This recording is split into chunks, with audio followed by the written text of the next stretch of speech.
নমস্কার বন্ধুরা, বাংলার ইনভেস্টর ইউটিউব চ্যানেলে আপনাদের সবাইকে স্বাগত জানাই। চ্যানেলে প্রথমবার এসে থাকলে চ্যানেলটা অবশ্যই সাবস্ক্রাইব করে রাখবেন। তো আজকে আমাদের এই যে নিফটি এটা অনেকটা গ্যাপ ডাউন হয়ে ওপেন হয়েছিল, তারপরে আস্তে আস্তে দেখতে পাচ্ছেন এই রিকভারি করেছিল। মোটামুটি 12:30 পর্যন্ত এই মার্কেট ওপরে উঠছিল এবং তারপরে আস্তে আস্তে এই মার্কেটে আবার পতন দেখতে পাওয়া যায় এবং এই টপ থেকে দেখতে পাচ্ছেন আবার 0.64% পড়ে গিয়েছে এবং আজকের দিনে টোটাল 53 পয়েন্টের কাছাকাছি পড়েছে। এরই সঙ্গে সঙ্গে যদি বিএসসি সেন্সেক্স এর কথা বলি, আজকে সেন্সেক্স এর তো এক্সপায়ারি ছিল, এতেও এই যে চার্ট সেটা কিন্তু নিফটির মতোই দেখতে পাচ্ছেন। শুরুটা গ্যাপ ডাউন, তারপরে সেখান থেকে ভালো একটা রিকভারি দেখতে পাচ্ছেন, প্রায় 0.5% কাছাকাছি রিকভারি দেখিয়েছে এবং তারপরে আবার সেইখান থেকে 0.63% পড়েও গেছে এবং বিএসসি সেন্সেক্স 0.20% পড়েছে। তো এই ভারতীয় মার্কেটে যদি পতনের কথা বলি, গোটা কয়েক কারণের জন্য এই পতন হচ্ছে। যদি প্রথম কারণের কথা বলি, এই এফআইআই তারা তো ভারতীয় মার্কেট থেকে লাগাতার সেল করে দিয়ে বেরিয়ে যাচ্ছে। এছাড়াও এই ডোনাল্ড ট্রাম্প তিনি বিভিন্ন সময় বিভিন্ন রকম কথাবার্তা বলছেন, যার কারণে মার্কেটের উপর প্রেসার তৈরি হচ্ছে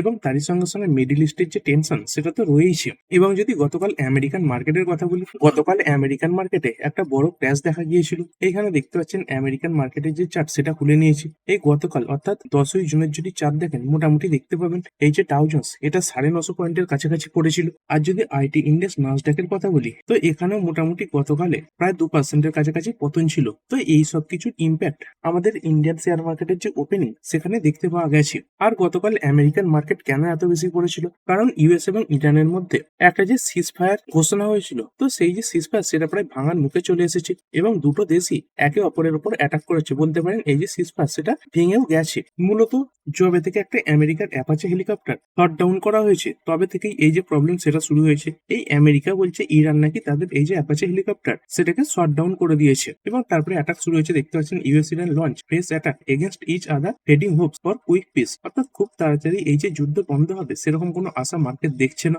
এবং দেখতে পাচ্ছেন বড় বড় অ্যাটাক হয়েছে। এই ইরানের যে মিডিয়া রয়েছে তারা বিভিন্ন অ্যাটাকের যে ছবি সেগুলো পোস্ট করছে। এই যে টেনশন এটা গতকাল শুরু হয়েছে এবং আজকেও দেখতে পাচ্ছেন ইউএস এবং ইরান এরা একে অপরের উপর অ্যাটাক করেছে এবং এই নিয়ে দেখতে পাচ্ছেন এই যে যুদ্ধ শুরু হয়েছে সেটাই 104 নম্বর দিনে প্রবেশ করলো। এই ইরানও কিন্তু চুপচাপ বসে নেই। ইরান কি করেছে, এই ইউএস এর যে বিভিন্ন বেস রয়েছে এইগুলোর ওপর অ্যাটাক করেছে। তারই সঙ্গে সঙ্গে এই যে স্টেট অফ হরমুজ এটাকে পুরোপুরিভাবে ক্লোজ করে দিয়েছে এই ট্রাম্পের স্ট্রাইকের পরে। এছাড়াও এই যুদ্ধের সঙ্গে জড়িত বিভিন্ন দেশেও এর ইম্প্যাক্ট পড়ছে। এই কুয়েত দেখতে পাচ্ছেন তারা এই যে এয়ার স্পেস সেটা বন্ধ করে দিয়েছে। তাদের এই যে ফ্লাইট গুলো সেগুলো কি করে দিচ্ছে, ডাইভার্ট করে দিয়েছে, অর্থাৎ অন্যান্য যে রাস্তা সেখান দিয়ে নিয়ে যাচ্ছে। কিসের ভয়ে নিয়ে যাচ্ছে, এই ইরানের অ্যাটাকের ভয়ে নিয়ে যাচ্ছে।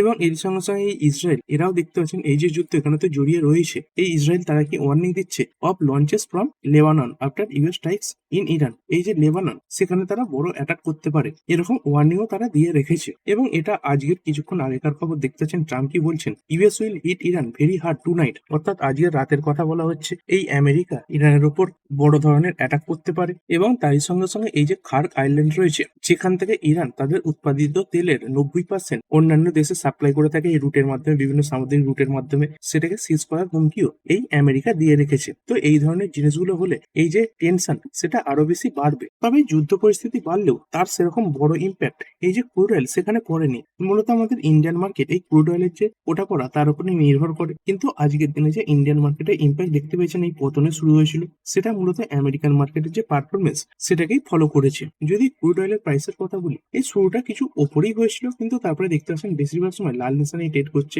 এবং এখন 92.88 কাছাকাছি রয়েছে, 2%-এর কাছাকাছি পড়া। এই ক্রুড অয়েলের দাম কখন বাড়ে, যখন এই সাপ্লাই কমে যায় তখন এই ক্রুড অয়েলের দাম বাড়ে। কিন্তু বর্তমানে এই যে সাপ্লাই সেটা ঠিকঠাক রয়েছে, সেই কারণেই তো এই যে ক্রুড অয়েলের দাম সেটা নিচের দিকে পড়ছে। তবে পরিস্থিতি যদি খুব বেশি গুরুতর হয়ে যায় তখন কিন্তু এই যে ক্রুড অয়েল এখানে আবার বড় বৃদ্ধি দেখা যাবে এবং তার ইম্প্যাক্ট আমাদের মার্কেটের উপরেও পড়বে। আর এই গোল্ড সিলভার এটা কেমন কি পারফর্ম করছে, যদি স্পট গোল্ডের কথা বলি সেরকম বড় মুভমেন্ট নেই, 0.14% বেড়েছে। শুরুটা গ্যাপ ডাউন হয়েছিল এবং এর সঙ্গে সঙ্গে এই যে স্পট সিলভার রয়েছে এখানে 0.84%-এর কাছাকাছি তেজি দেখতে পাওয়া যাচ্ছে। আর এরপরে ডলার এবং রুপির সম্পর্ক কেমন কি রয়েছে, এখান থেকে কিন্তু নেগেটিভ সংকেত আসছে ভারতীয় মার্কেটের জন্য। আজকের দিনে ইন্ডিয়ান রুপি দেখতে পাচ্ছেন এই 95.65 ওপেন হয়েছিল, সেখান থেকে মোটামুটি এই 95.378 এরকম জায়গাতে এসেছিল।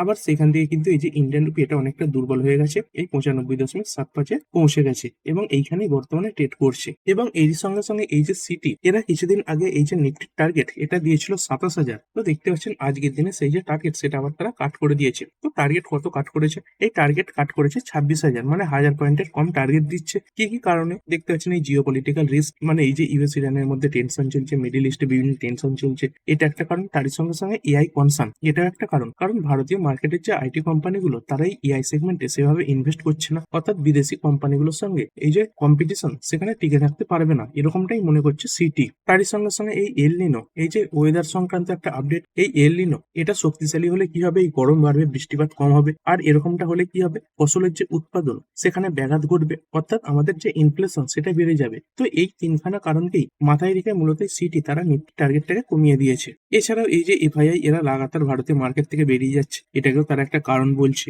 কিন্তু কিছু কিছু ক্ষেত্রে তারা পজিটিভ জিনিসও দেখেছে, যেমন দেখতে পাচ্ছেন এই যে ডোমেস্টিক ডিমান্ড এটা এখনো ভালো জায়গাতেই রয়েছে বলে তারা মনে করছে। এবং যদি ইএমআই ইন্ডেক্সের কথা বলি বা এমার্জিং মার্কেট ইন্ডেক্স, এখানে ভারতের যে ওয়েটেজ এটা অনেকটাই কমে গেছে, আগে 20% ছিল, তো সেখান থেকে খারাপ পারফর্ম করার জন্য এটা কমে 11% করে দিয়েছে। মানে কি, এই যে ভারতীয় মার্কেট এটা কিন্তু এখন আন্ডারওয়েট জোনে রয়েছে। তো পরবর্তীকালে যখন মার্কেটের মুড ঘুরবে, অর্থাৎ মার্কেট পজিটিভে যাবে, দেখতে পাচ্ছেন ওয়ান্স দ্য টাইড টার্নস, তখন কিন্তু এই ভারতীয় মার্কেটে ইনফ্লো অন্যান্য মার্কেটগুলোর তুলনায় অনেক বেশি আসবে। এছাড়াও দেখতে পাচ্ছেন এই যে ডোমেস্টিক ফ্লো এটা ভারতীয় মার্কেটে এখনো স্ট্রং রয়েছে, মানে এফআইআই তারা লাগাতার বিক্রি করলেও এই যে ডিআইআই তারা তো লাগাতার কিনেই যাচ্ছে। তো এইসব কিছু কারণকে তারা পজিটিভ হিসাবে কিন্তু ধরছে। আর এরপরে ভারতীয় মার্কেটে বিভিন্ন ইন্ডাইসেস, নিফটি 0.23% ডাউন, নেক্সট 50 এটা 1.12% পড়েছে। নিফটি ব্যাংক সামান্য সবুজ, financial service, mid cap select এইগুলোতে ভালো পরিমাণে পতন ছিল। এরপরে নিফটি 100, 200, 500 প্রায় 0.5%-এর কাছাকাছি সবই পড়া। মিড ক্যাপ 50, মিড ক্যাপ 100 প্রায় 0.5%-এর কাছাকাছি ডাউন হয়েছে। এবং যদি স্মল ক্যাপের কথা বলি, স্মল ক্যাপ 100 0.67% পড়া এবং এই স্মল ক্যাপ 50টা 0.37% পড়েছে। তো বেশিরভাগ ইন্ডাইসেস আজকের দিনে লাল নিশানেই বন্ধ হয়েছে, মার্কেটের হালও খারাপ ছিল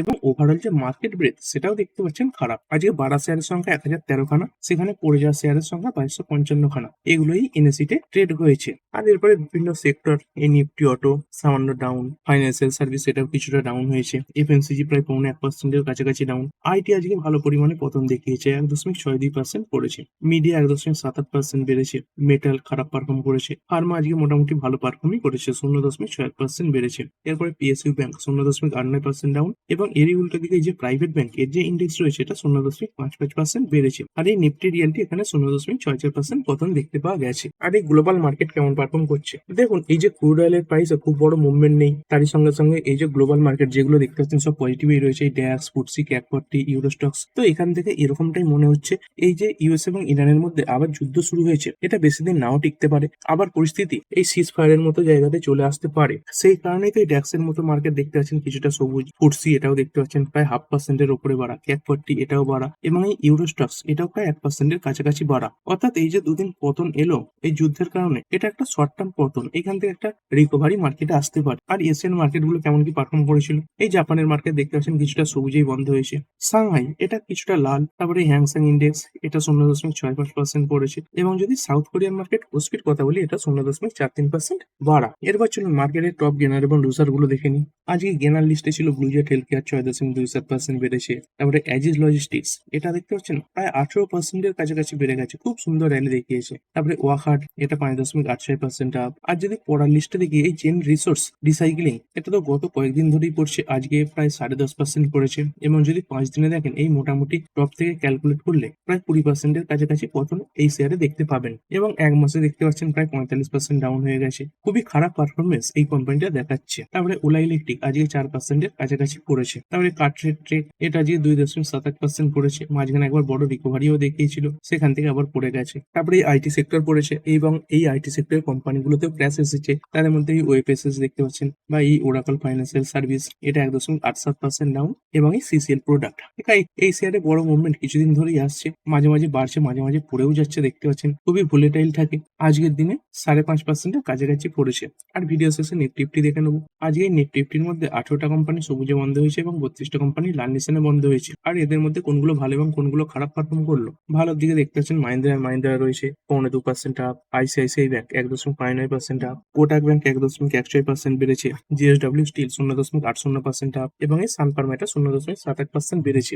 আর পড়লো কোনগুলো, পড়ার দিকে ইনফোসিস 2.25% ডাউন হয়েছে, আইটি সেক্টর থেকে বিলং করছে। এরপরে এসসিএল টেক এটাও আইটির কোম্পানি 1.61% পড়েছে। তারপরে আদানি পোর্টস 1.60% পড়েছে, ইটার্নাল পড়ে গিয়েছে 1.5%-এর উপরে এবং এই বাজাজ ফাইন্যান্স এটা পড়েছে 1.37%। তো ঠিক আছে বন্ধুরা, এই ভিডিওটা এখানেই শেষ করছি। তো ঠিক আছে বন্ধুরা, আশা করছি ভিডিওটা আপনাদের ভালো লেগেছে। আপনি চাইলে এটাকে লাইক এবং শেয়ার করতে পারেন। আর শেয়ার মার্কেট সংক্রান্ত ডেইলি নিউজ আপডেট পেতে চ্যানেলটা সাবস্ক্রাইব করে রাখবেন এবং পাশে থাকা বেল আইকনটি টিপে অল অবশ্যই সিলেক্ট করে রাখবেন, যাতে পরবর্তী ভিডিওর নোটিফিকেশন আপনার কাছে সময় মতো পৌঁছে যায়। আর হ্যাঁ, ভিডিওটি শুধুমাত্র ইনফরমেশন এবং এডুকেশনাল পারপাসের জন্য বানানো হয়েছে। আমি সেবি রেজিস্টার্ড নই, তাই কোনো প্রকার শেয়ারে কোনো প্রকার বাই, সেল, হোল্ড বা অ্যাভারেজ করার কোনো সিদ্ধান্ত নেওয়ার আগে আপনার যে ফাইন্যান্সিয়াল অ্যাডভাইজার আছে তার সঙ্গে অবশ্যই আলোচনা করবেন। দেখা হচ্ছে পরের ভিডিওতে। ধন্যবাদ।